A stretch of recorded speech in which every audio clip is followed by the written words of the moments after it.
All right, welcome to the BeGreat Inspiration Podcast. I'm your host, Chris Cook. I got a special guest. We recently met down when you went to Pro Hunt down in Florida. And ever since then, I thought this would be a perfect guest for you guys for the Mental Health Matters series.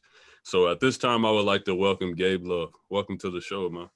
Hey, I appreciate it, man. I'm grateful for the opportunity to be here. I think this is awesome. The whole series of the mental health. I think that's awesome Yeah. for sure. Like we were saying in the beginning, man, I just think, mental health's an everyday thing, so I really want people not to just focus on, oh, he's just doing this series for the month of May. No, like I'm getting people on here that their stories are, continue to evolve. They're going to continue, evolve as people. So I was like, why not Gabe, And then, Chaz was actually telling me, a long time ago, he's like, man, you got to get Gabe on your show.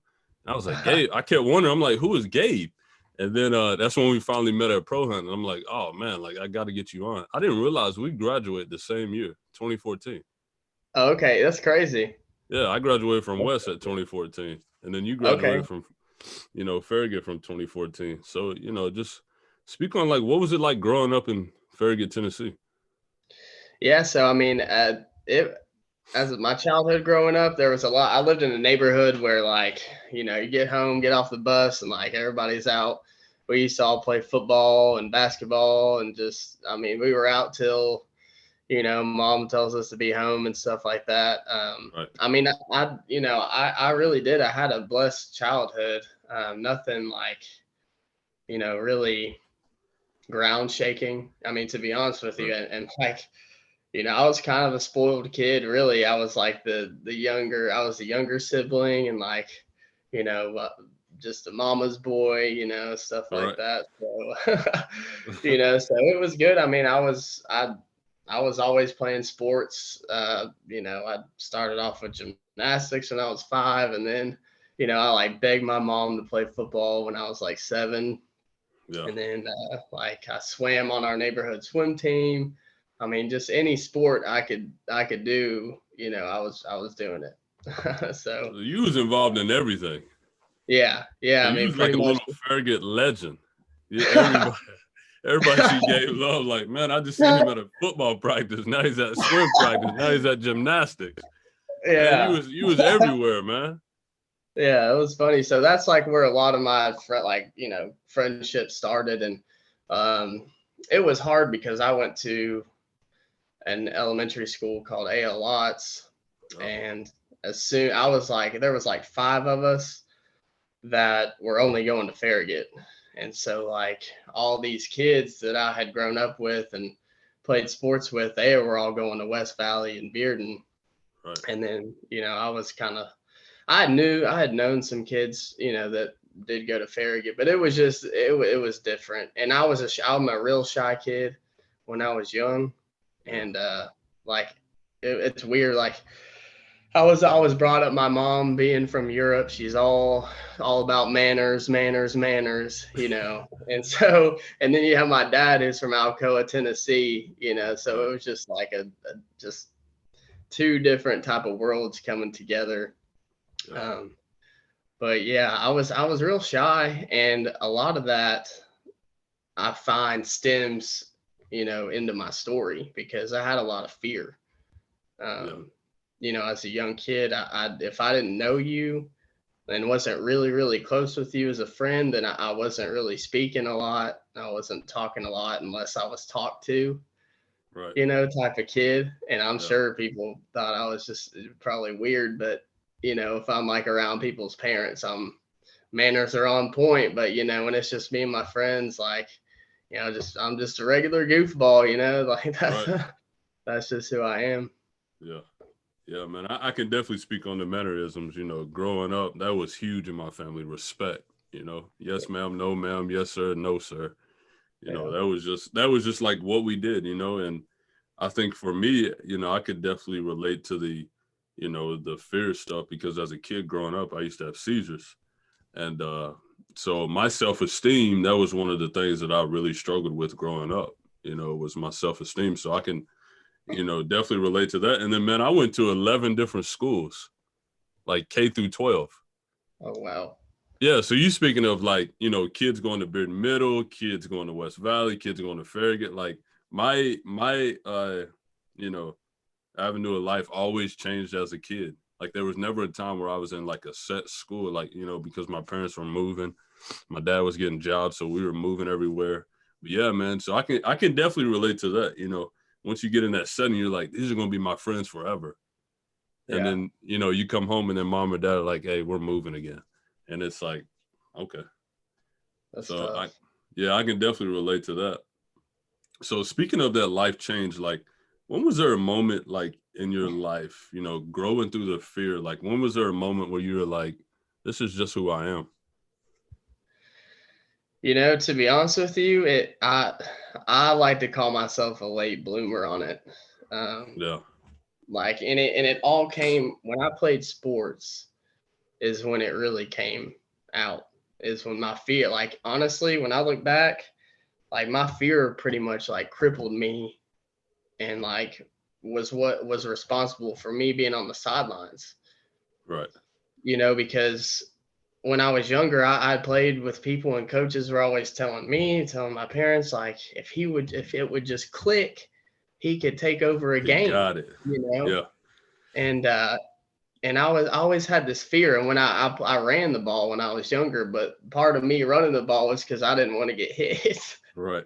Like it was all like fear Yeah. induced from the beginning. But I just, and that carried with me and it hurt my self esteem, my confidence in sports, especially football. Like we grew up with ex NFL coaches and it wasn't, we're 7 years old practicing on Sundays, Right. and that's just how it was. We were watching film at 10 years old, I mean, that's Yeah. just, it was intense. But, I took a lot of things personal, right? So like if I was getting yelled at, automatically I closed off, and Yeah. I just shut down and it wasn't, and I took it in the wrong way, Right. like they're just trying to make me better.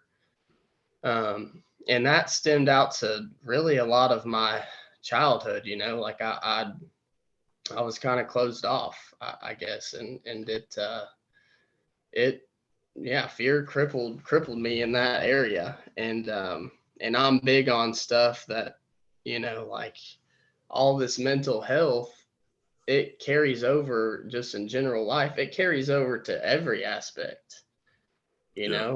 like if I'm trying to start a business and I've got all this fear, I'm never going to want to take that leap. And I was always afraid of making a mistake and getting yelled at for that. So that's kind of what happened, for me. Yeah. Yeah. I can definitely relate to that. The self esteem part for sure.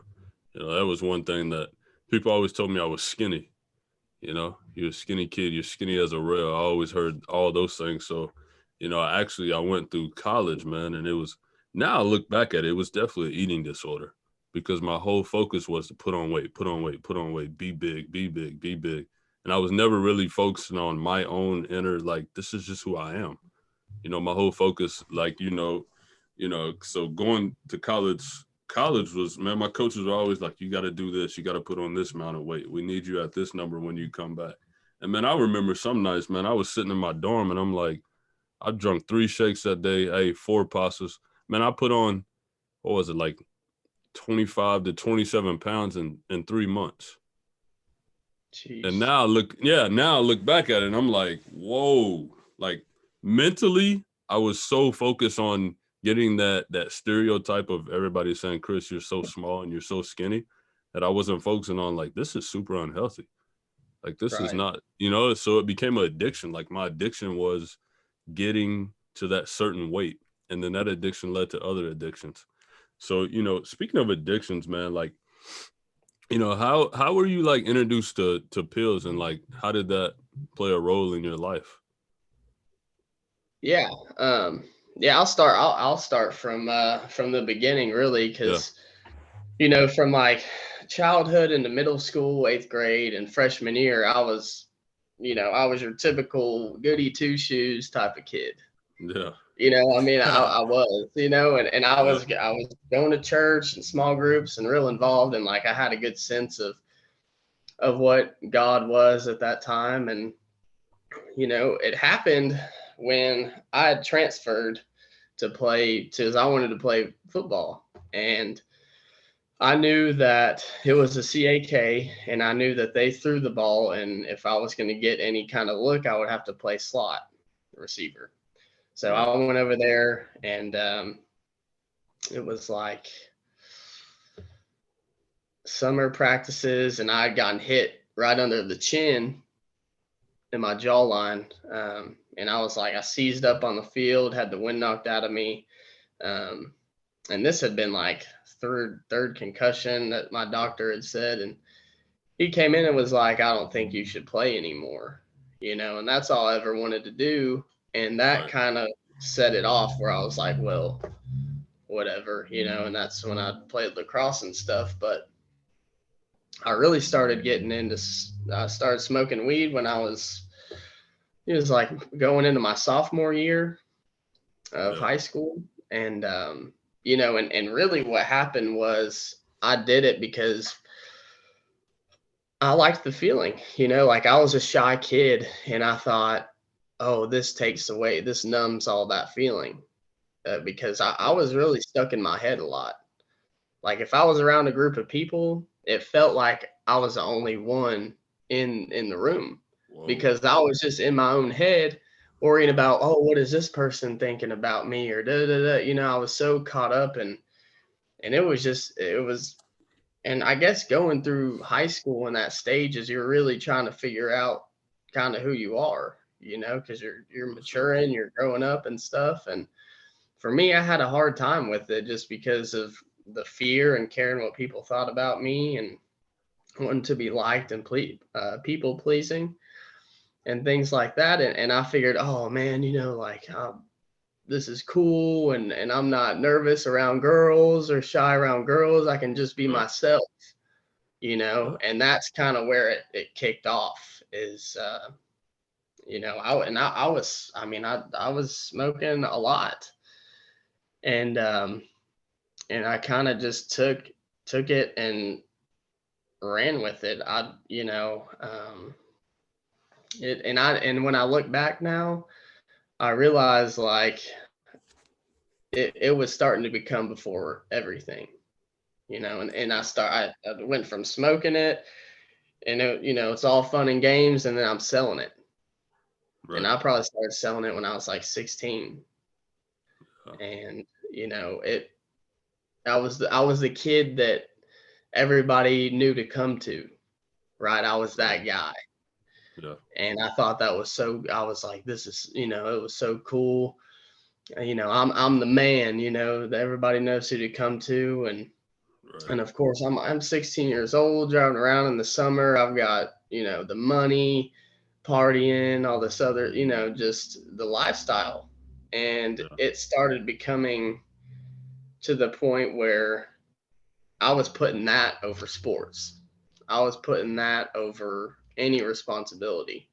right, Like I couldn't even, if I worked a job or something, I would probably be there just to get a paycheck so I could go buy so I could take that and go buy a bunch and then just start selling, and I wouldn't go back to work, yeah, and I would do that. And it again, it was just all about trying to be cool, and it wasn't at all, yeah, because I took it to a whole nother extreme for me. And that's where that addiction comes in. It's taking it to the limit, to the point where it's like, and it developed because I was getting away with it, right, and I was riding around, and I look back and I'm like, just riding around smoking in the car, windows down, like just not a care in the world, yeah, and I would, and it carried on through my junior year. Um, and that's when things started to really pick up. I think junior year, I was introduced to pills about my junior year. Um, through my brother. And I was the type of person, oh yeah, I'll try that, whatever, Right. not knowing, what the next years were about to hold. Um, Right. and stop me if you have any questions, because No, I'm listening, man. Go ahead. okay, okay, No, go yeah, ahead. This is hey, so, this is about you, man. This show is for the guests. This ain't about me. You right, just keep speaking. yeah. So I started really, I mean, that's all I would do. I would lie to Right. my parents and tell them I had a job, and I would wake up in the morning and probably be out in the summertime, be out 2 a.m., 2:30, 2, 3 a.m. I'm out, Right. selling all day and partying all night, and that's what I did. Right. And I got hooked on it. I was addicted to the lifestyle of it, the money, thinking oh, I'm my own man, look at this, you know what I mean? And it Right. just, like I said, I was that guy that everybody, oh, hit Gabe up, let's hit Gabe up, let's have a good time. I was the guy to come to if you want to have a good time. Right. Um, and then senior year comes around, um, and I wake up in the morning. It's like not even 30 days into my senior year at school, and I'm like, okay, well, I had a note to leave early. I'm good. I can bring this. I can bring these 2 ounces with me. I'll just throw them in my trunk, and it's all good. I'll leave at noon, and I'll go get rid of it. So I'll sell it Yeah. off. I'm in class, and I get pulled out, and dude, I knew immediately because they were talking about dogs in the schools and stuff, and I'm sitting Yeah. there like, just trying to. I was in math class, and the principal comes in and like that, I knew it right then, and took me into the office, and I'm like, I'm shaking in my Yeah. boots, Right.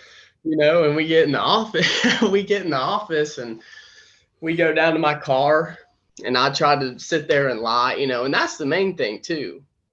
Um, Back on the behavior part, it's the manipulation, the lying, those kinds of things to get my way in order to do what I wanted to do. So it's Right. selfish. It's all selfish. It's self Right. will, and that's what burnt me, and not to. I mean that, and just doing the wrong thing, Right. and it got to a point where like, yeah, I knew God and stuff like that, but it was like, you know, He didn't leave me, right? I turned my back on Him, Right. um, through it all. But yeah, I get caught with the 2 ounces in the parking lot, and we're out there, and like I'm in the back seat just crying. I was like 17 years old at the time. And then here we go. I'm in the back seat, and boom, school lets out. So everybody sees me sitting in the back of the cop car, Right. and they bring me down and take me to the juvenile holding place, in a paddy wagon, you know. Yeah. Uh, and I'm sitting there, and of course I'm trying to justify why I'm not wrong, right? Yeah. So like it's never my fault, Right. it's not my fault. I didn't do anything wrong, Yeah. right? So my dad, he was out playing golf with my brother when it happened, and they came and got me, and at that moment, I was just like, I felt so much guilt and shame, just so much guilt and shame that came over me. Like not even, and my dad was like, I'm just disappointed, Yeah. and to hear that, it's just like, and I was just, that was the first time I'd really felt like guilt and shame. Yeah. And it's heavy, it's heavy stuff. And on top of that, I'm already hard on myself as it is. Right. And I'm getting kicked out of school. And again, and here's another thing. God is still holding on to me, because He allowed me. I was still able to get a Farragut diploma and go Right. to night school And it when I got home that night, when I got driven home, I Yeah. still snuck out and went to a party down the street in my neighborhood. And it's Wow. that insane thinking. Yeah. It's like, dude, you just like you're gonna sit here and you're feeling this guilt and shame and da da da da da, and you get home and then it's like, Right. you know, all consequences doesn't matter. I didn't care. I snuck out, went to the party that was down the street in my neighborhood, Right. you know, and it's like that insanity, Yeah. and it's doing the same thing over and over again, expecting a different result. Right. And you'll see as I keep going on, you'll see like you'll start to be like, dude, when did it click? Yeah. You know? No, I'm not I gonna be mean, like that, man. This is enlightful because you're not the only person that has dealt with this or been through this. So yeah. when was there a time where after you got arrested, like you're sitting in your cell, what are you thinking? Like you're 17 years old and you're like, I'm ready to get out of here and get back to the lifestyle, or was it more of like Yeah. I could Well, end the that was rest of the my life in problem. here?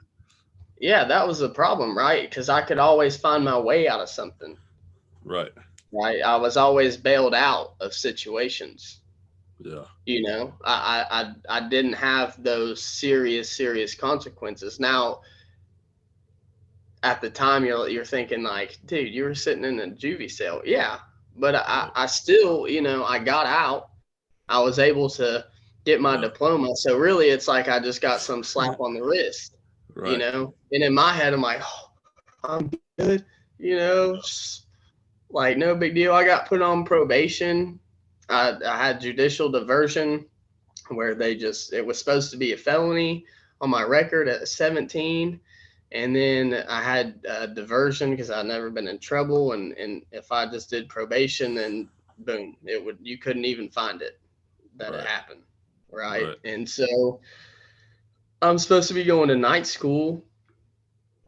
And I mean, I almost threw that away Yeah. because I would rather, because you got to think I had all day, right? I would go to school, I think at like 4, and I would have all day doing nothing. And then my friends at school would be getting Right. out of school, right? Yeah.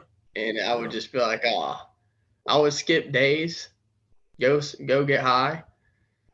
I mean, just stuff that's like, and I mean, luckily I finished night school, I finished it early.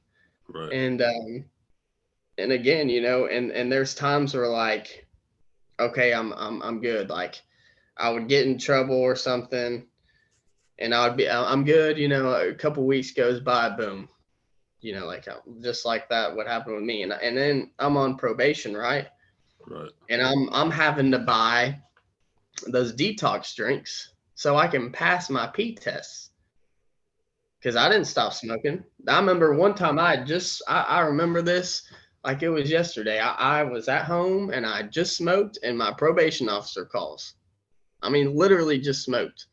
And he's like, hey, can you make it down here so I can get a pee sample? And I was like, no, I'm not gonna. I can't get down. I can make it tomorrow.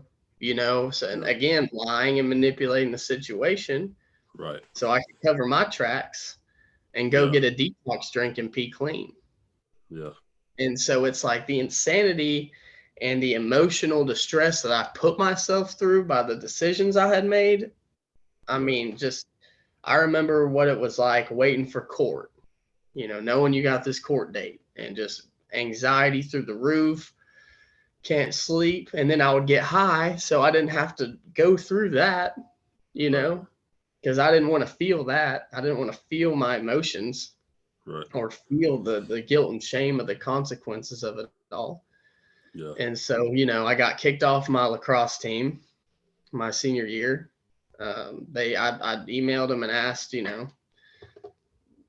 can I still play? And they're like, we just don't want, we don't want that on our team. Right. And so of course, I don't think I had said anything back, but my ego gets in the way, like, oh, okay, that's how it's gonna be. So I went and played for the rival team And like, and I was still like trying to, because I wanted to play college sports. I always wanted to play Yeah. something Right. at the next level, but I just was so hindered and where my addiction had started that it was just like getting high and all that other stuff was, I mean, that's what took Yeah. first place, Right. over everything, any responsibility. But I managed to I mean, and again, God giving me opportunities. I had like, I probably had 2 clips of me just running down the field. That was Yeah. it. That's all I had on this Right. berecruited.com. I And this remember coach, that site. I yeah. remember BeRecruited.com. I was on there. Yeah, I do remember that And site. yeah, and this coach calls me from Lincoln Memorial University, Yeah. and and I knew, hey, we're on the phone, and he's like, and I knew I didn't want to go far from home, and he calls, and I'm like, yep, like I'm in, and went up for my visit and stuff, and that was like my opportunity to get out of Knoxville, right? To Right. leave and change faces and places and have a new start, and just leave all that behind. Right. Um, but that summer, my senior year summer, was when I was, I mean, I mean, I was selling, I was back to selling a lot, like a lot of Yeah. weight. Um, and I was just kept getting deeper and deeper because I kept getting more and more. I mean, like pounds, Right. a couple pounds and stuff like that. And it I mean, that's really when it spiraled out of control, because I would be partying, and then I would be taking pain pills on top of my drinking, Right. you know, and that's kind of where it all started. Yeah. Really was that, and it was that it was just that numbing feeling, and you can kind of look back and see where, as a young kid, all this fear and all this all this stuff Yeah. wasn't ever confronted with me. I just kept suppressing it and masking it with drugs, Yeah. and so um, I went up, I left off for school, and I can remember, like, I was kind of like detoxing off of these pain pills, because what happens, is like, when you detox off of them, it feels like you're gonna die. Yeah. You can't die from it, but it feels like you have the flu, Right. and just being dope sick is what they call it. And I wanted to get out of there so bad. Like, I just couldn't shake it. Yeah. I couldn't. I was up there for maybe like 2 months, and maybe 3 weeks in, I stopped going to class. I start having friends. I'm like, man, just come up here and pick me up. Like, I just want to come home for the weekend. Right. My parents purposely left me up there without a car, Yeah. because they were trying everything they could to just get me to be okay. Right. And I wouldn't. And again, self will kicks in, and I was skipping class, not showing up for workouts. And my coach, I mean, he tried to set me up with a counselor. I mean, everything, Right. like he really stuck his neck out for me. Yeah. And I remember, I would skip class and I would walk down this huge walk towards the mountains and just smoke, Right. or I remember one time I'd called my buddy, like, I almost tried to walk home. Like, Whoa. yeah, yeah, yeah, Harrogate, man. Tennessee, man. That's like that would have taken you like 16 hours to get Yeah, home. I started walking down the road. I mean, I started just hiking it down the road. Yeah. And my dad's on the phone, and he was like, hand the phone to somebody next to you. And the guy like took me back to campus. Oh my You know what I goodness. mean? And it was Yeah. just, yeah, it was a disaster, Yeah. and I couldn't see God was giving me right in front of my face, Right. and I threw that opportunity away. And once that happened and I went back home, it was turmoil. I mean, that's when it spiraled hard out of control. Right. I mean, just the pain. That's when I pretty much didn't ever. I went from smoking weed and doing some pain pills to just straight up pain pills and Yeah. benzos. Um, and I mean, it's. I went home. I'm trying to timeline it together. This was like 2014, and yeah. So I went back home. Didn't take long. Back to selling again. Um, same, just diving deeper and deeper into it. And I look back and I'm like, how dangerous. Like Right. just something. I mean, anything could have happened. Yeah. You know what I mean? Yeah. And I'm using pain pills, and it's one of those things where like that that I would wake up and that would be my goal, right? Like it would be okay, Right. like let's figure out where I can get my next high. Yeah. And I could spend 4 to 5 hours just trying to do that and go get it and come back and that was it, right? Right. And and that's when that's it. Nothing else mattered at Yeah. all. I probably weighed 135 pounds. Yeah. I mean, just terrible. And then I started getting into selling the pills, Right. and that's when it kept getting worse and worse and worse. And I can remember I think it was the first car I had totaled 3 cars. Yeah. Um, and one of them I smashed into a telephone pole, just Jesus. sideswiped it because I was nodding. I was so high, I nodded out, pretty much fell asleep at the wheel Yeah. and crushed a telephone pole. If anybody would have been in that seat, they wouldn't have been alive today at all. Right. And I remember I had like a half ounce of weed on me, and I had to hide that. And this lady came out and like she said that she like vouched for me or something. She said that this motorcycle came in my lane. Yeah. I was like, and again, scratch free, drove You got off, bailed out. no charges. Yeah, again, you Yeah. know, and you're wondering like, man, like this is a slippery slope here. It's Right. only a matter of time before stuff's gonna hit the fan. Yeah. Um, and so it got to a point. I think this is 2015. 15, yeah, because I'm about to get into where I went to my first treatment center. Um, Yeah. and I remember I was watching a UT game, and I've always now deep down I've had that. I know what's right and wrong. What's right and wrong. Yeah, I know that. Yeah. I still have I have a conscience. Right. Right. And I remember watching a football game with my dad at my aunt's house, and I just broke down. I couldn't take it anymore. Yeah. That was the first time I broke down and was like, I need help. I can't control this, and I tried that. I've tried it on my own.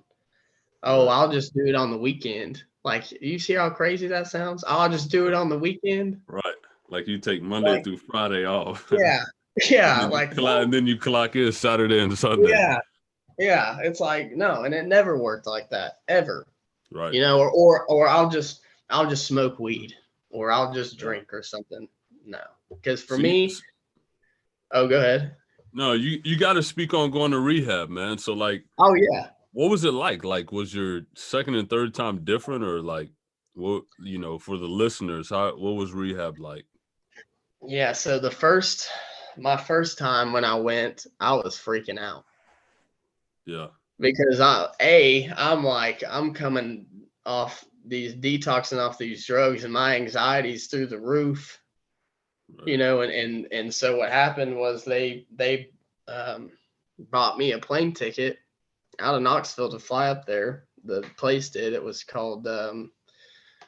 in South Bend, Indiana. Choices Recovery is what it was called. And I get on the plane, and this dude comes and picks me up in a van. And the first thing I'm thinking is, I'm not getting in that van. Right. Yeah. Like, no, like, I don't know who you are. Like, I'm about to be taken to some cult out in Right. the woods, and I'm not gonna make it back home. Like, that's exactly what I was thinking. Like, I'm in the back seat, like looking around, seeing where we're going, just not talking at all. Yeah. And I get in there, and I had to go through this first stage where they detox you, Yeah. for like, I think they, until you pretty much, it's not in your system anymore. And all we did was, you would just pretty much have some classes. You wake up and it's like you're in a dorm room, you know um, and you have classes, and pretty much up in the detox area I was just watching movies, and Yeah. coming off something it's called Suboxone. It helps with coming off of pain pills. And so I did that. And um but see, the what happened was, when I first got there, like, I was trying everything I could to get out of the situation, to get out of it. Yeah. Because Yeah. before, I guess I'll rewind back right before, because that's when, right before I went there, was when I got caught. When my brother had overdosed in his apartment. Yeah. And um, I come in and try to give him CPR. And his girlfriend was there that he had at the time, and she was like, we called 911, but I had all this stuff on me. I mean, I had like pills, weed, money, everything on me, Yeah. and I was trying to hide it, get rid of it. She called the ambulance. I had left, and I went and I even picked up more, like, Yeah. while I was out, and come back, and I see the ambulance and stuff down there, and I have my backpack on, and I just start running towards it, towards my brother. Yeah. And that's how I got caught with everything, because I was going to check. I mean, I was freaking out. And I mean, all these cops are like right in front of the place. My car is right there. And I open my trunk up and throw my backpack in there. Yeah. And yeah, I got like 8 cops around and stuff like that. And of course, they're like, whoa, whoa, whoa, whoa, whoa. Right. What's that? Yeah. You know? And that was when I got arrested. And, and I went to jail. My brother's going to the hospital.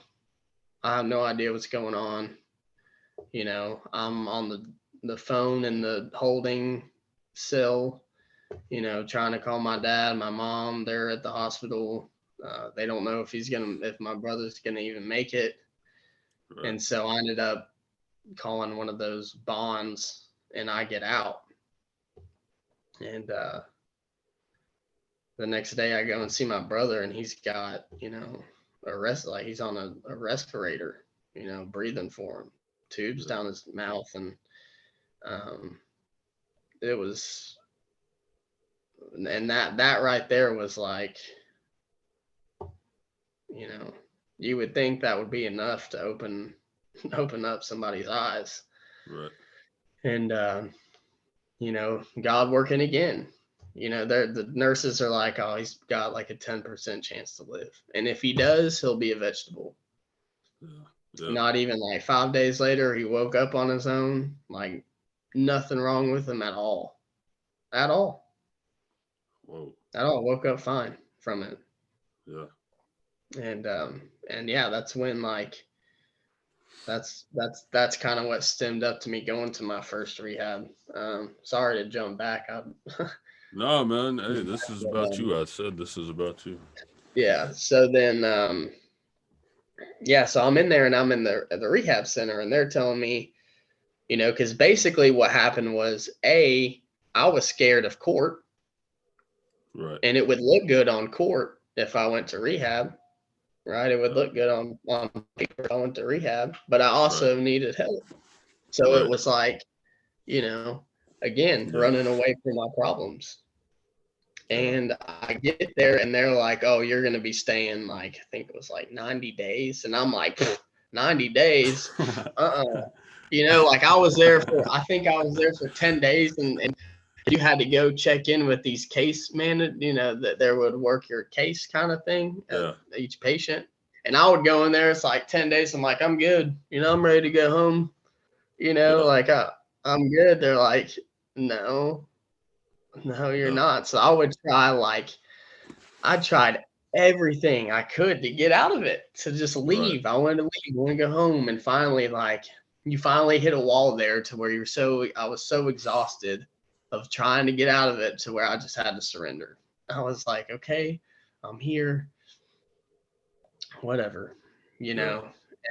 And I did. I started getting better, but you know, I went through the program. I think in the first, it was like 43 days I was there total, and finished the program and stuff. And, I'm like, all right, I'm good.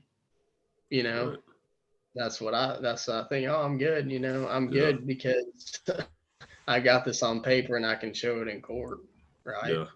I get back home, and again, I get the diversion, right? Where it's not going to be on my record if I go through the probation like I'm supposed to. Yeah. And back at it. Right. I think I was 2 weeks back, start drinking. Then drinking leads into smoking, and the next thing you know, boom, back into using pills again. You Wow. know, and being up there, in that treatment center, because you just meet all kinds of people, right? Yeah. Everybody trying to get their life, and there's some to this day that I had met there that I still are connected with on Facebook, and they're doing well. But there's also a lot of people that I pull up Facebook and someone's tagged them in a post about, dying. And that's the reality of this disease of addiction. Is there's only three options. You're either going to go to jails, institutions, or you're going to die. You Yeah. know, and I get home and I'm back at it again, right? And I'm put on probation.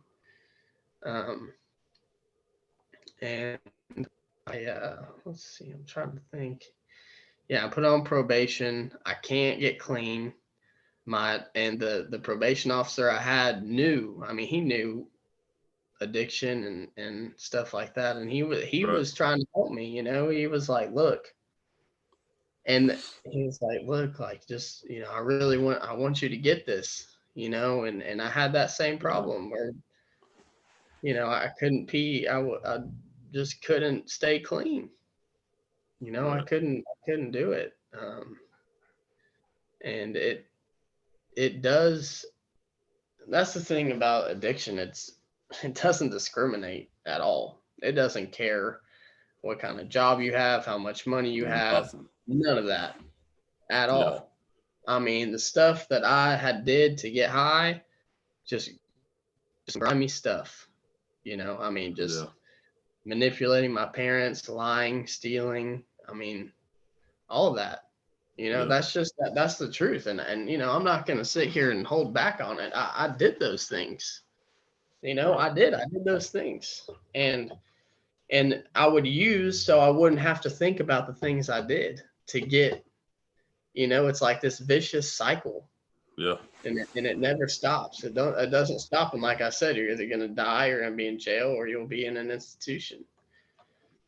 And you'll be in there, and that's going to be the forced way it can happen, you know.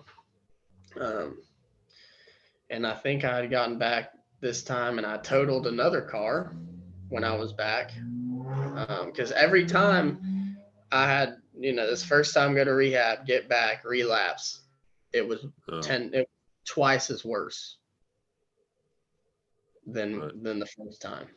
You Yeah. know, I remember I flipped a Honda Civic, nodded out, flipped it in a ditch, and I landed. I landed. I get out with not a scratch on me at all. I Whoa. look at the car, the whole backside smashed in, and the passenger side it's just smashed down, except for where I was sitting. That's just God. You know, and yeah, and it's like Yeah. God's sitting here like, wake up, like, what are you doing? You know, Right. like what I'm trying to help you, man, but Yeah. you are just making this way harder than it needs to be, Right. you know. And Yeah. so I end up I'm freaking out because I have to go pee for a pee test and I know I won't pass it. Right. And if I don't pass it, I get violated for probation. So Yeah. here I go, running off to rehab again to not face the music Right. of the decisions that I had made. Um, and I'm at this place in Michigan, Battle Creek, Michigan, called Serenity Point. And same thing, I fly up there, you know, and this time I'm like, okay, I know to get in the van. We're good, you know. Right. I'm good. I'm I'm good. good. I know it. Yeah, I know what I'm I'm good, going you to. know. And you know what's crazy is I even tried to get high. I'd try to get pills before I even flew on that plane. Whoa. Like I'm waking up super early trying to get high before I Yeah. could get on my plane, Right. you know? And I get up there, and this time I was in detox, I think, for a week. And this place was huge. Um, it was a big place. And I remember I get into my room, and there's this dude in here I mean, just sick as a dog. You know what I mean? And I'm supposed to be in his roommate, you know, Yeah. and I'm just like, oh, what the heck? You Yeah. know, and it's you get in there, and I'm weaning off these drugs, and everybody is the same state. We all want to leave. We're all good. We're Yeah. fine. It's like, no, no, you're not. So I got out of there, and this place, I got close. I got I got closer to it, and I got close to. I did start getting close to God at this place. I was there for like 73 days, and Yeah. you know, of course, my probation officer's like, "What the heck? Like, you can't just run off like that. You gotta, you know, Right. you gotta communicate." And that's another thing, communication for me. Yeah. I used to be awful at communication because I was afraid of what somebody else would say Right. or what the consequence would be if I this is straight up the truth. This is what it is, you Yeah. know. But I'm just gonna manipulate the conversation so that it works out for my favor, right? So I Yeah. don't have to worry about the truth coming out and somebody react in a way that I don't want them to because it might not Right. work in my favor, you know. Yeah. That's that's just and how that's just the insanity thinking, you know. And I'm going through this like it was called like the native 12 steps, like this holistic Yeah. program thing that I Yeah. chose. And, you know, and the longer I was there, there was a church too that they would take us to on Sundays that you could go to if you wanted to sign up, and they would take you to a church. And I started going, and um, you know, and the pastor was really a great guy. Just he would come to the rehab facility and talk to us, Right. you know, and he would do Bible studies for us too. And then I was in there, and I started kind of like, there's a lot of stuff in the Bible that kind of, correlates with some of the stuff that I was going through, So like I got a few guys that we had went to the church, and I was like, let's try and do like a Bible study. Yeah. That'd be kind of cool. Get some guys in here, and like the people who ran it, no, she was not. She tried like everything she could for that to not go down. Right. It was like I'd never experienced something like that, and I was thinking about that the other day. Like we were in there trying to have a little Bible study, and like the lady who ran the place was like trying to shut it down. Yeah. Like that's just crazy to me. Right. Um, but yeah, that experience, it was again, I get out, I finish that rehab program, and came home, and but if you're starting to see, there's a correlation every time I come home. I come back home because they would say we suggest you go to sober living Yeah. somewhere else because that's what was suggested, and I didn't want to hear it. Right, Right. I'm good. I'm not. I was because at that point I was like, I'm not an addict. I was just making bad choices. You know, Mm.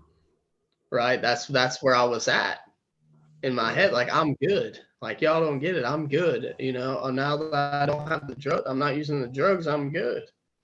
Right. You know, that's not the case. I go back home. Boom. I'm back.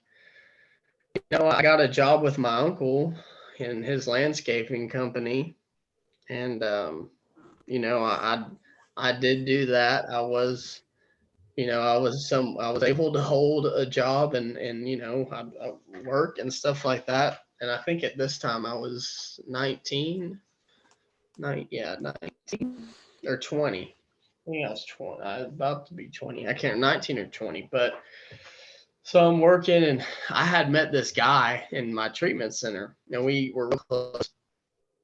And I was just thought I was doing the right thing, right? I was like, well, you can, if you're trying to get out of your city, like, maybe it'd be good.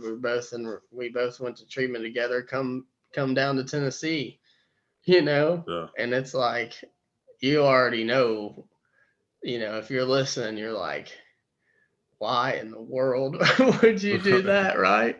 Right. So, so what happens next, man?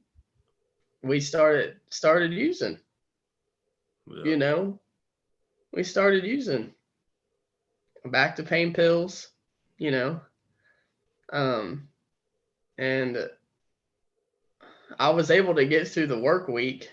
I was able to work and stuff like that, but as soon as I get off work or something, and that's the thing though, for me, it was just I would either drink myself to the point of oblivion, just blackout Yeah. drinking, anything to get in that state of just, numbness Right. of everything. And I man, I affected my parents in so many ways, and I'll kind of touch on all that at the end, um, when I get into recovery and stuff like that. Yeah. But yeah, so what happens again, right? Is I'm still on the probation. I'm doing good.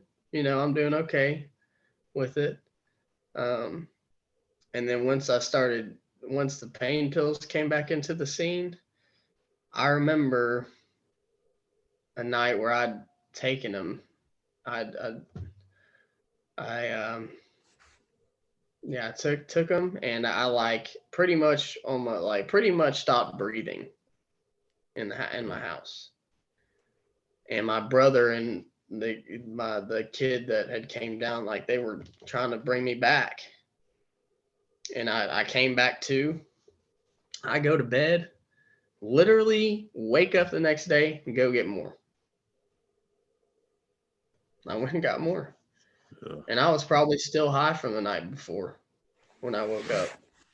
And I'm driving my car and I'm coming back and I slammed into somebody and from behind. Just slammed into him. And I'm high as a kite.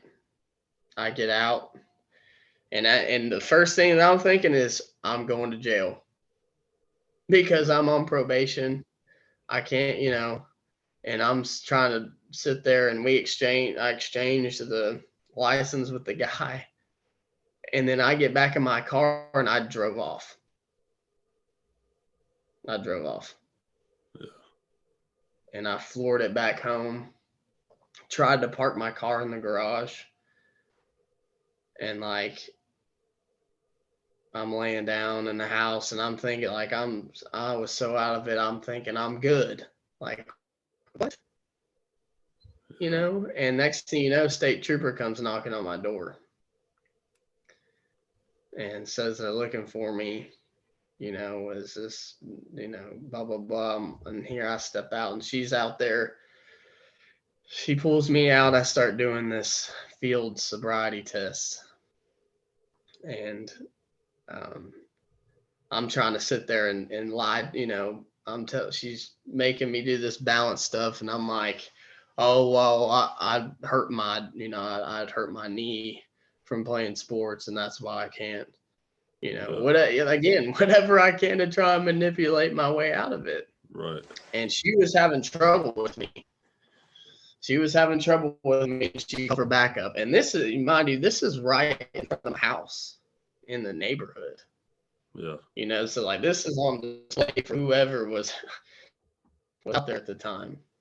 Right. This other state trooper comes up and he's not having it. He was not having it at all. And he's like telling me to stand by my car, and I started running. I started running around my front yard trying to get away from him. And I mean he put me in the dirt. Just Yeah. you know what I mean? Just slung me Yeah. around.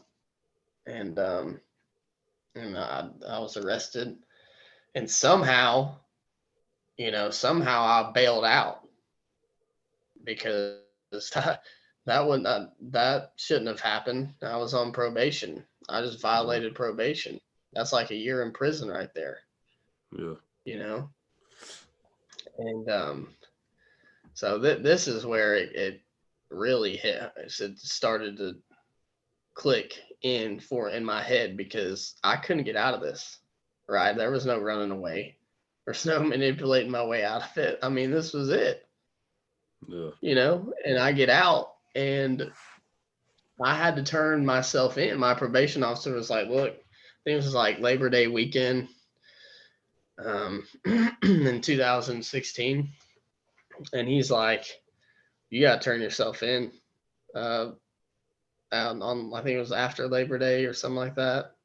And so, like, man, driving, like, literally, I'm driving, my parents are driving me down to the jail to walk in the front door and just turn myself in.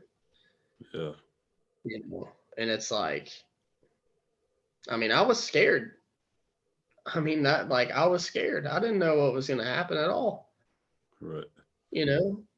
And I'm going down there, and I'm in that waiting area for like 12 hours, and they finally process me in, and I'm in this little cell. Well, I mean, it was tiny. I had a mat on the floor to sleep in. 23 hours in, 1 hour out. Type of ordeal. And dude, I remember being in there and just that was it, right? Yeah. Like that's the second stop. I've already been to rehabs. Now I'm sitting in jail, you know. And I remember I would have dreams that I had snuck out of jail. And I would like wake myself up freaking out thinking like, oh, I gotta sneak back in now. Yep. Like that, like I would have those kinds of dreams.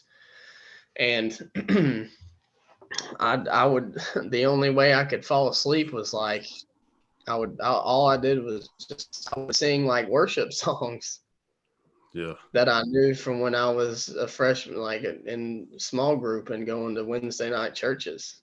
Yeah. And that like that's all I did. And I wasn't in, it's not like I was in there for some extent of time. I was only in there for like 5 days or a week, 7 days or something like that. Right.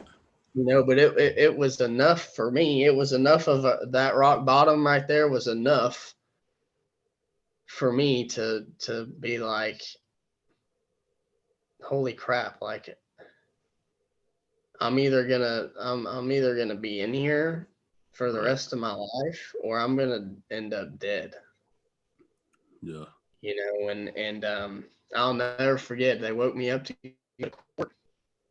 and my parents are sitting there, dude, and I come in the room in my orange or the maroon suit with shackles on my feet. Because I got put in, I was in the felony part, Yeah. and we were all stuck back in the back room in the behind the courtroom, and I'm coming out, dude, and I'm just crying. Like to have to look at my parents sitting there and then me up here in shackles around my feet, like that. I don't, you know what I mean? Like that's just like, goodness gracious, what Yeah. have you done? What have I Right. done? And and here God steps in again. Yeah. I think he called it. I think it's like the ROR or something like that, or release of. And my parents had found a center here in Tennessee. It's called oh my gosh, English Mountain Recovery, and I knew Yeah. like that.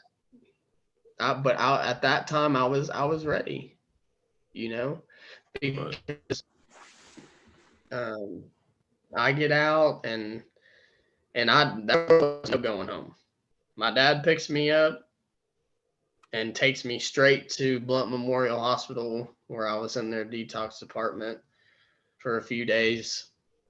And dude, when I'm telling you, like how grateful I was to just have a bed, just to lay Yeah. down in a bed instead of a mat on the floor, Right. like, and to have shampoo, to have a shower, like, yeah, you're like, oh, you didn't stay that long, but for me, it was enough to be like, dude, there's so much to be grateful for right now. Like, I got Right. food. I feel like, look at this food I'm able to eat. I'm eating the Yeah. bed I'm laying in. Like, all, you know what I mean? Just Yeah. a whole renewed appreciation for everything. And I told myself when I walked out of that jail cell, that old person, whoever that, with that addiction, that person, that's being left in there. That is going to be left and locked up in Yeah. there. You know what I mean? And this is and I'd go up and I did the whole 90 days, and I finally like realized there's only one way. I got to recovery, right? That's where it was instilled, recovery, and what recovery really was, Yeah. you know. And they and I'm blessed to be able that I was able to even go to these rehab centers, Right. because some people don't, they don't have that opportunity to do that. Yeah. Um, and it saved my life being up there, and I was there for the whole 90 days, and I was ready to let everything out because I mean I just knew I surrendered. I had to surrender to at that time to win, Right. you know, and I finally just let it out there. Whatever was inside me, I was like, at these other two treatment centers, I would give just enough, right? Just enough to where I'm Right. comfortable, right? I'm Right. I'm comfortable with saying that much and sharing that much about what's going on with me. But up there, I let it rip. I Yeah. let it all out, you know.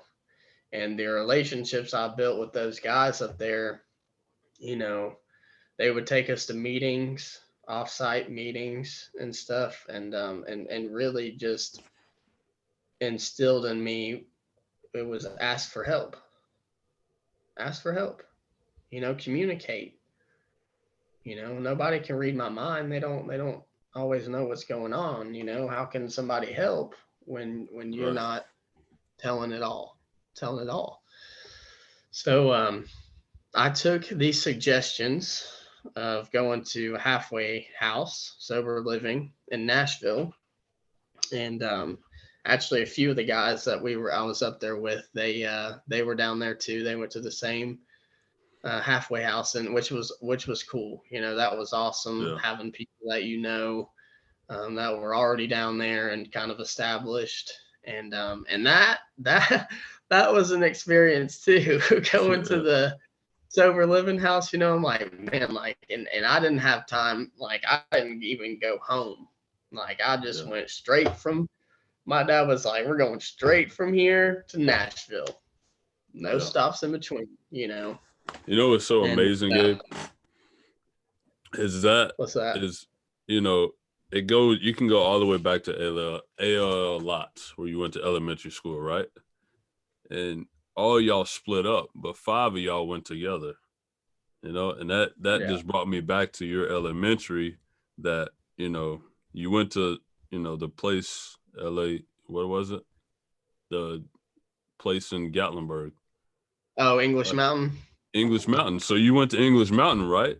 And then those Yeah. same guys, it could have been five or six or three or four, but that same amount of people that you built a relationship with went to the same place as you. You see what Yeah. I'm saying? So going back all the way back to elementary, probably those same kids that you built relationships with, they went with you. So I think in your addiction and overcoming that, you probably never really looked at it like that, but y'all all went to the same place and recovered together. And I think that's amazing. That's beautiful because now you finally got what you've been, searching for, the fear of, my friends going to a different place than me. They're going to Bearden Mill, they're going to West Valley. But now you built friends. And it may not have been in the way that you wanted it to go, but now you reached that. And I think that's beautiful. That you finally reached Right. that point where these guys are going where I'm going. And it's okay, Right. you know? Yeah. And I think I had to stop you there because I was just thinking about you in elementary school and I'm like, wow, that's amazing. So now you don't have to split up. The guys that you built a relationship with, you are going to the same place now. Yeah. Yeah. And That's I think true. I that's never even amazing, man. thought about it like that. Yeah, Yeah. that's amazing. Yeah. So That's you got cool. it. So in 2019, man, is when everything really changed for you. So you got Yeah. to tell the guests, like, man, what are like people that are dealing with addiction, going through certain things and they don't know how to, either cope or overcome those things. So like what type of methods, besides sports have you developed in yourself so you don't, go back to relapsing or going back to the addiction. So just speak, to the guests and to me about your sobriety. Yeah. Yeah. Yeah. So really it's 24. It's one day at a time. Because that's all I can handle. Sometimes all I can handle is 1 hour at a time. Um, and there's a program that's called the 12 Steps, of recovery. It's a really sought out program, and that's the only way I could ever stay in recovery. It starts with daily meditation readings. Um, having a network of people that have been through similar things that I have. And being able to share and just being honest. Because if I can't be honest with myself, then how am I supposed to be honest with other people? Right. Right. And the main thing was just I had to surrender. And everybody's rock bottom's different. It's not always going to look the same. For me, I hadn't even going to jail and stuff. Yeah. But, there's that other part I'll get to here soon, Yeah. um, about the after I left the halfway house. But it's just the communication, and there's a saying that I like, it's like when I get up every day and I gotta come at my day before it comes at me. Cause it's I can take the drugs away, right? But it's the behavior. It's my behavior, it's my thinking that gets me in trouble. So I gotta keep that in check on a daily basis. And Right. that all starts with waking up. As soon as I wake up in the morning, I'd hit my knees and pray. Because I would not I would not be here right now if it weren't for God at all. I mean, there's just no way, Right. you know. Um, and yeah, sometimes there's a it's just it's like the gratitude, right? No matter how bad of a day I may be having, at the end of the day, I can lay my head on my pillow and I'm clean and I'm sober and I'm in recovery, and I just try and do the next right thing. Um, Right. and sometimes, a lot of this, and I get caught up in it too. I'd like the social media stuff, and you may be working towards something that other people are, and it's just a whole, but I got to remember, like, hey, I'm coming from this, this is where my journey went and was, and this is where I am now. Right. I can't pay attention to all that stuff. And then, what helps is addiction is it's so selfish, right? It's all about me, me, me. And so I have to be selfless, you know, and let God take care of me and get out of self will. I Right. got to check my motives on a daily basis. If I'm going after something, it's like, okay, well, is this all about personal gain, or is this God's will or my will? Right. And it becomes evident, and it's progress, not perfection, because it's never going to be perfect. I'm never going to be perfect at all, and that's Right. okay, and I'm cool with that, but it just stems from, I had to take a look at myself and say, okay, I made the decisions, right? I chose Right. to do the things I had done, Yeah. you know, and now I can look at that and be honest about it, be honest with myself, and accept Right. it. Acceptance is something that took me to a whole nother level of being able to let go the guilt and the shame, and forget, and forgiving myself, you know, and saying, hey, that's who that person was, and I'm not that person anymore, Right. you know. Um, so Yeah. Man, I just gotta say, man, your story is amazing. It really is. I mean, it's got so much, yeah, like, it's so real, because like I said before, you're not the only person. Like, there's so many people that are going to be impacted from hearing this, and yeah, so many people, they're going to be like, wow. Like, I may not have the same addiction when it comes, to drugs and things like that, but I mean, we all have addictions, you know? yeah, And I think, people been able to hear this and hear your story, man. This has been amazing, man. Like, yeah, hearing, to see that God has literally saved you after countless time.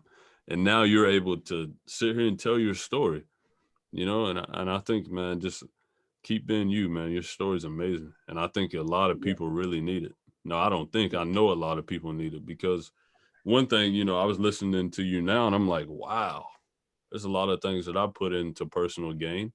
There's a lot of stuff that, when it comes to my stocks and my trading and my crypto, it's like, you know what I'm saying? Like, is the money really, yeah, like, should the money really just be my focus? Like, should I really be that driven, looking at my stocks every 2 hours? Should I be trading this? Should I be trading that?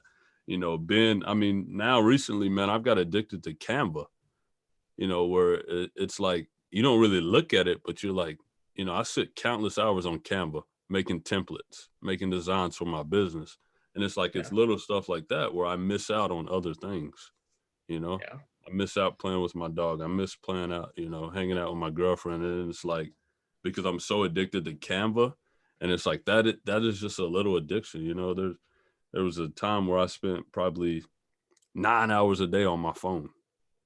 Yeah. I'm like, what? And what were you doing in 9 hours? Like to be on your phone that much? And that was when I was playing ball, man. It was like that became an addiction for me.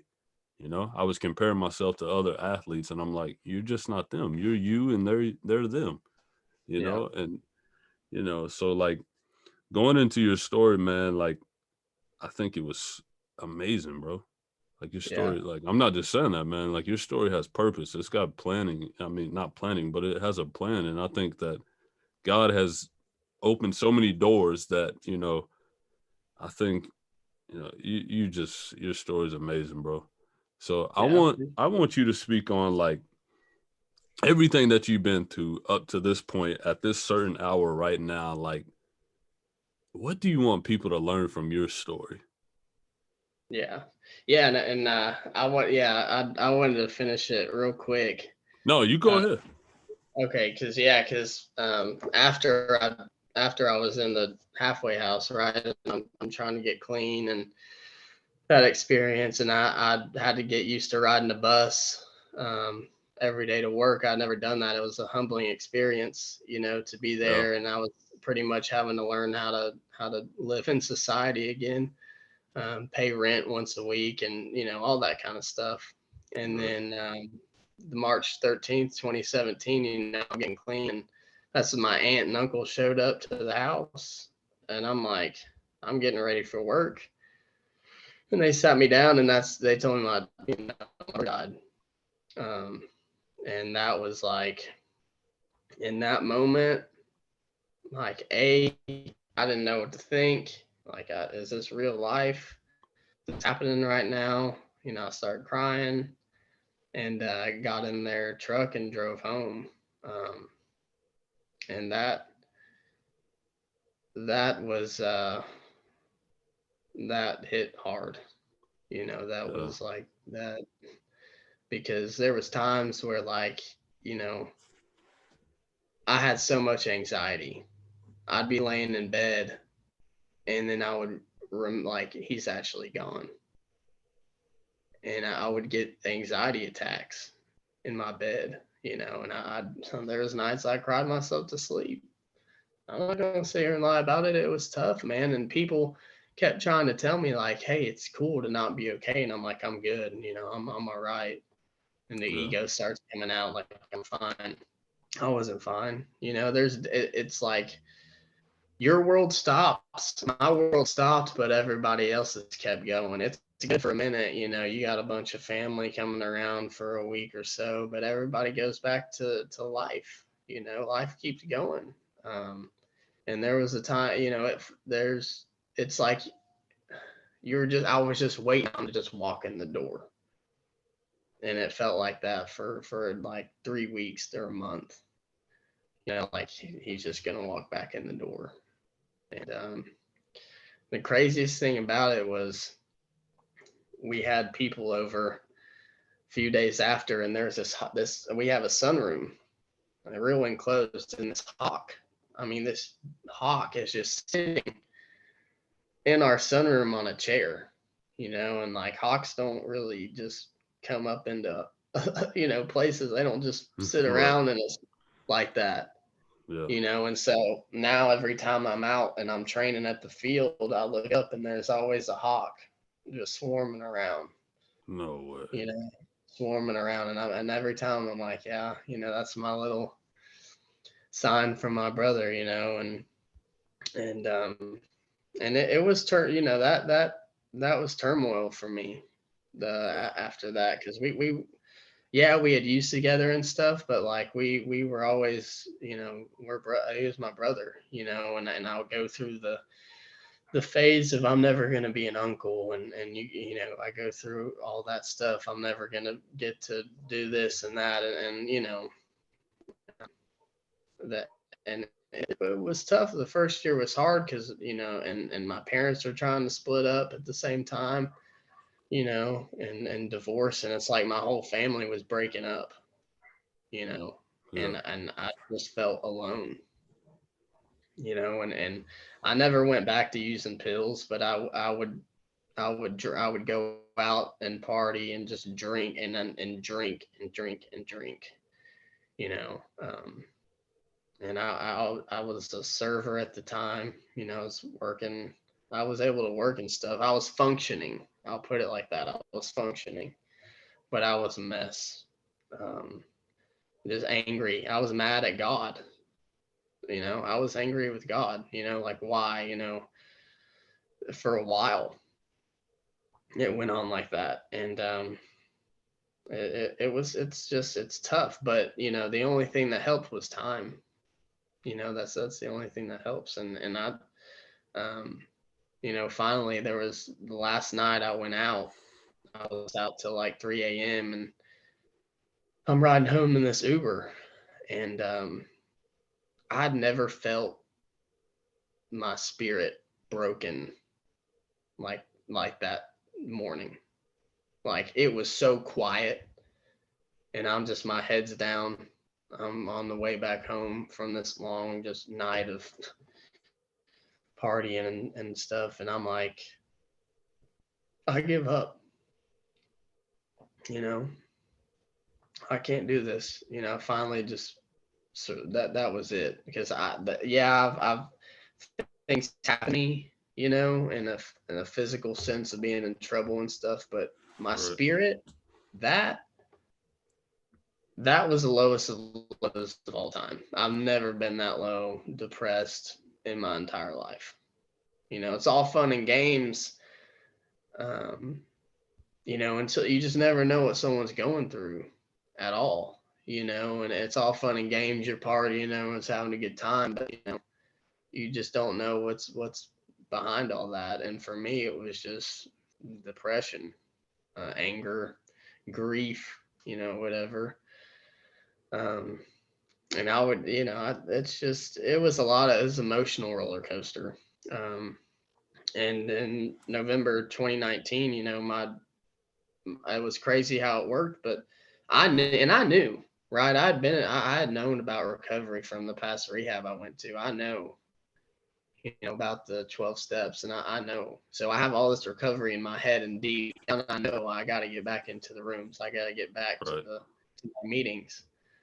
And one of my buddies, he just so happened to be going through something the same way, and he pretty much brought me back into the rooms, and that's God working again.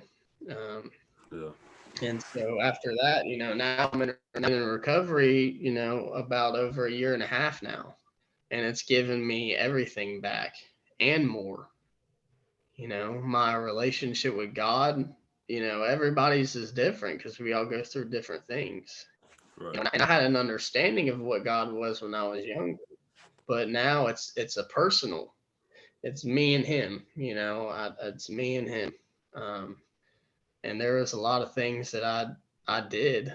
My parents. Oh my gosh, family members. The things I did.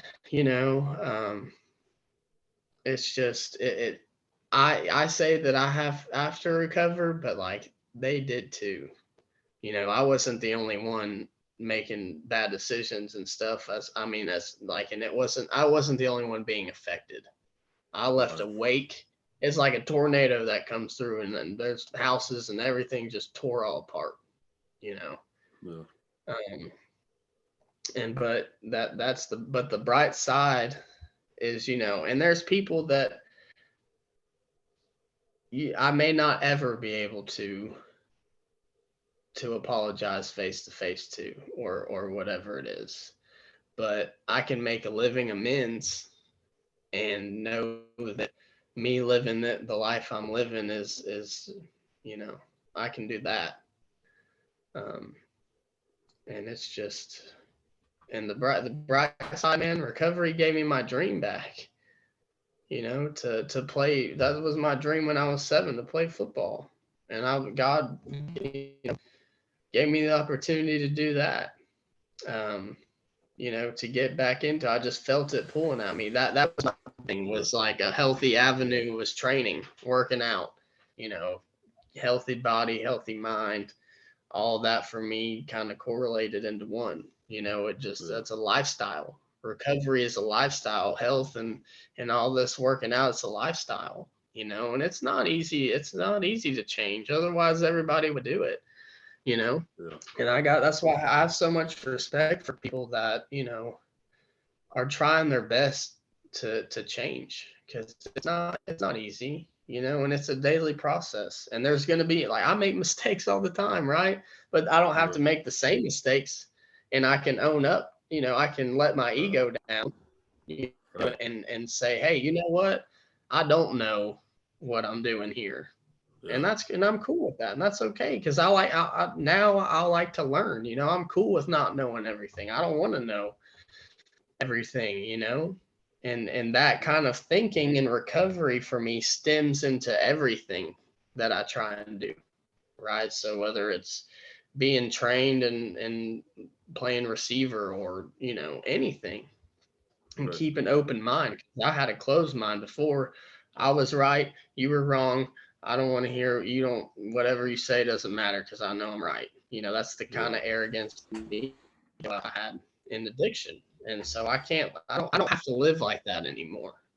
Right. And I'm able to establish friendships. Yeah. With you. Here we are sitting. And Right. and it's like, as soon as I let God take the wheel, I'm gonna take the back seat. God, you got it. And Yeah. don't get me wrong. There are days where I'm like, oh, let me step back a second. I think I'm kind of Right. living in some self here, trying to take Right. back control. Yeah. But that's why we say it's progress and not perfection. Amen. Man, that's why I had to get you on here, man. With May being, I know we already talked about it before, because mental health, like you said, is a lifestyle. It's an everyday thing, and that's why I was like, man, I gotta get you on here. And that's why I was so excited when you were like, hey, man, yes, I want to do this. God has given me the door to do this. And that's why I was like, man, I gotta get you on here. I mean, because now, my podcast, it's not about that. It's about, if we can help one person, become great. That's what it's about to me. But man, I'm telling you, when people hear this story, they're gonna be like, whoa, this story's amazing, man. That's why, I had to get you on here for the series, man. That's why I was like, I'm reaching out. The most he can Yeah, say, like you said, you got to ask for help. So I had to come and yeah, ask you. I had to drop my ego and say, you know what? Who cares? Who cares? yeah. Let's make this thing happen. And when you said yes, I was like, all right, this is gonna be. That's why I kept telling you, man. I was kind of nervous in doing this, because this is the first one I've ever been like, I'm nervous, like I can feel my anxiety kicking, because I was like, man, this is about to help me too. Like, because I Yeah, lost my uncle about 3 months ago. Yeah, 3 months ago, and I lost him to addiction and stuff. So and helping me, man. Your story helped me, so I appreciate you. yeah. I just Absolutely, man. appreciate you, man. Like I just can't wait to get to know you more, and come out and watch you work out and stuff like that. And man, just I don't know, man. That Yeah, was dude. dope. Your story was dope, man. I appreciate it, dude. Yeah, and I love how Yeah, you just went that's in. the goal. Yeah, I love how you went into detail about everything. I love that, man, because it's going to help a lot of people. I truly believe that. And I'm going to push this episode on every social media, everywhere I Yeah. can. Yeah, man, this series is like one of those series where I'm like, I really need to push this, because a lot of people need this, you know? Yeah. There's a mental health epidemic going on. And Yeah. I mean, people need to hear these stories. But Yeah. last and final question. I ask every guest this, because I love, because everybody's answer is different. Everybody's answer is not going to be the same. And this is this is like when it gets to the point where, like, you're 5 yards away from the end zone, and the ball is coming to you. You know, and that's where I feel like this question is that moment where it's like, the we're about to score the touchdown. You know what I'm saying? So Yeah. so the last question, man, what does be great mean to you in your life? to me, man, when I think of be great, um, I take it as a lifestyle. Um, Uh, because how you do anything, how I do anything is how I do everything. right. And it's not just about me. Just like this story, right? Yeah, okay, it's a great story. But what's even greater is what it can do for other people. Um, Yeah. and to me, be great is like a thing. I take stuff one rep at a time. So let's be great on this rep. Let's not just be great in this area. Be great is all inclusive. Whether it's working, just going to my 9 to 5 working, in the gym, helping people. It's being the best person that I can be. That's what be great means to be, given everything. When you chase greatness, you chase everything that's inside of you. You pull it out. That's like what you're saying. It's a five. We're on the 5 yard line. We maybe have like 30 seconds left in the game. The game's on the line. This is it. This is it. It's time to be great. But I think it's something that you can practice all the time. You know, if I'm in the gym and I'm like, or I'm running routes, like I'm gonna make that. Let's be great on this route. All right, next rep. Let's be great on this route.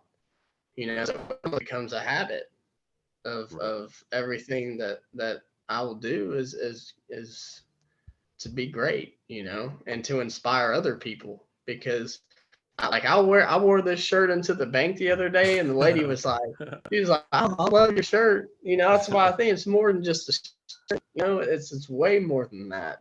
Yeah. So that's where that's what be great to me, and it's an inspiration to others. Yeah.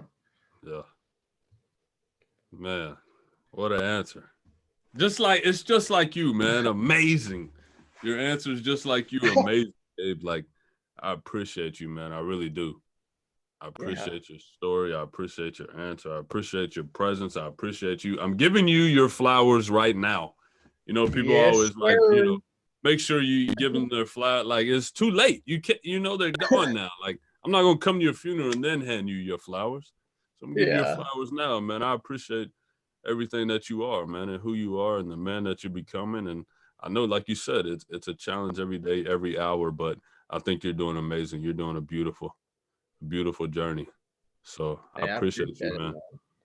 Yeah, and Yeah, I know God was working. It's a blessing to be able to come on here and just, yeah, and talk about it. So, yeah. you know, thank you, God. Amen. Amen. So everybody that just listened, make sure you subscribe. Make sure you look up Gabe Love on Facebook. You can find him on Instagram. And thanks for joining the show. Welcome. Thanks for joining the Be Great Inspiration Podcast.